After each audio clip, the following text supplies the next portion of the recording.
Hi guys, তো কেমন আছো? আশা করি অনেক ভালো আছো। তো আজকে আমি আমার বাড়িটা দেখাবো, তো দেখতে থাকো আমার ঘর। তো এটা আমাদের বাড়ি। তো এখান দিয়ে আর কি আমাদের রাস্তাটা, যেখান দিয়ে আমরা চলাফেরা করে আর কি। তো আমাদের ফুল গাছটা দেখো গাছ, বহুত সুন্দর। এই গাছে না অনেক ফুল ধরে, তো আমরাও পুজো দিই, আবার পেলেকে এসেও আর কি নিয়ে যায় ফুল। এত ফুল ধরে আর কি, পুজো দিয়েও থাকে। তো আমি ফুল গাছটা নিজে হাতে বোনা গাছ।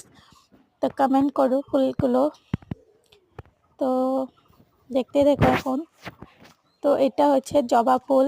আমি এটাকে গুলপিয়া জবা বলি, তোমরা কি জবা বলো সেটা কমেন্টে বলো।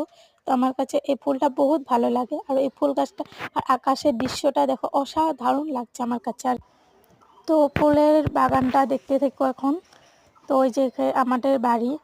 তো আমাদের বাড়ি কি বলবো গাছ, আমরা গরিব শ্রেণীর মানুষ, তো যেরকম পারি সেরকম আর কি থাকি। তো আমাদের দমকল পাড়, তো আমি দমকল পাড়ে আর কি যাইনি, তোমাদের আর নেক্সট ভিডিওতে দেখাবো। তো আমার ভিডিওটা ভালো লাগলে কমেন্ট, লাইক, শেয়ার অবশ্যই করো। আর আমার